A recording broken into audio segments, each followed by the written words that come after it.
Danko Petrović iz Poljoprivredne stručne službe iz Kragujevca će nam reći u kakvom su stanju vinogradi u Šumadijskom okrugu. U ovom trenutku višegodišnji zasadi vinove loze su u fazi cvetanja ili precvetavanja u zavisnosti od sorte i mikrolokaliteta.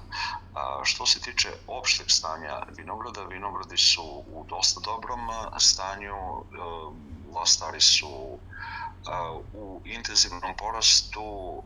Do sada nije primećena pojava biljnih bolesti i štetočina u zasadima gde proizvođači primenjuju redovne mere agrotehnike i zaštite zasada. Koliko su važni državni podsticaji za vinogradare? Kad govorimo o podsticajima u vinogradarstvu, važno je reći da postoje dve vrste podsticaja. Podsticaji koji se odnose na podizanje višegodišnjih zasada vinove loze, na koje mogu da konkurišu svi oni koji su podigli zasade, a imaju registrovana poljoprivredna gazdinstva.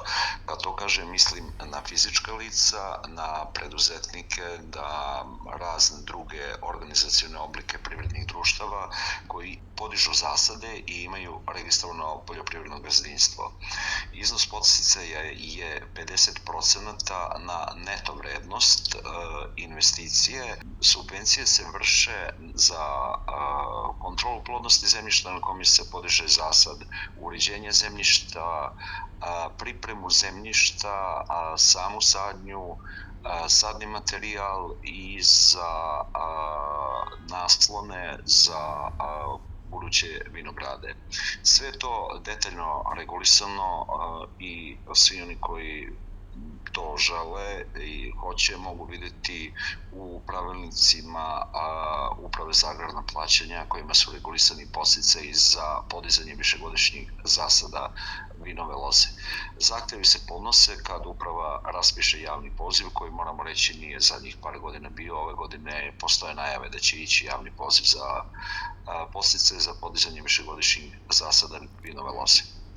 Osim same te primarne proizvodnje grožđa, postoje podsticaji za preradne kapacitete, odnosno za mašine i opremu, sudove i ostali materijal koji je neophodan u samom procesu prerade grožđa u vino, gde pravo da konkurišu imaju registrovani preduzetnici i pravna lica koje su upisana u registar proizvođača vina u Ministarstva poljoprivrede, a isto tako moraju imati registrovano poljoprivredno gazdinstvo, jer svi podsticaji se podnose kroz aplikaciju, odnosno preko platforme Agrar, gde imamo gazdinstvo, podsticaje i tu se prilažu određeni dokumentacija predviđena javnim pozivom.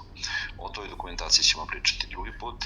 Izuzetno je bitno da napomenem da proizvođači ne mogu sami da podnose zahteve, jer je neophodno da sva dokumentacija bude digitalizovana i overena od strane ovlašćenog lica. Lica ovlašćena za overu podnošenja zahteva za podsticaje, da li za podizanje višegodišnjih zasada ili opremu za vinarije, mora overiti ovlašćeno lice. Ovlašćeno lice je poljoprivredni inspektor, notar i poljoprivredni savjetodavci. Preporuka svim proizvođačima da se jave nama u Poljoprivrednu savjetodavnu stručnu službu u Kragujevcu po svim pitanjima vezanim za podsticaje, merama ruralnog razvoja, odnosno gde spadaju i zahtevi za podsticaje za podizanje višegodišnjih zasada i voća i vinove loze, nabavka fizičke imovine u biljnoj i stočarskoj proizvodnji. Sve to mi radimo. Oni proizvođači koji do sada nisu imali prilike da sarađuju sa nama, mogu nas potražiti na našim web sajtovima gde imaju sve naše kontakte, mogu nas kontaktirati Viberom, telefonom, mailom, kako god. I uvek smo tu na raspolaganju da objasnimo, pojasnimo i pomognemo poljoprivrednim proizvođačima da podnesu zahteve za podsticaj. Šta govori statistika? Koliko hektara je pod vinovom lozom u Šumadijskom okrugu i da li se taj broj hektara povećava iz godine u godinu?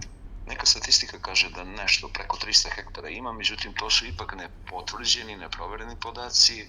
Moje lično mišljenje je da ima više zasada, to su uglavnom podaci iz neke statistike ili iz vinogradarskog registra, međutim lično znam da nisu svi višegodišnji zasadi vinove loze uneti u vinogradarski registar, iako je obaveza proizvođača svih proizvođača grožđa koji imaju više od 10 ari vinograda da budu upisani u vinogradarski registar. Ovom prilikom apelujem na sve proizvođače koji nemaju svoje vinograde upisane u vinogradarski registar da se obrate nama ili Centru za vinogradarstvo iz Niša koji radi te poslove na našoj teritoriji.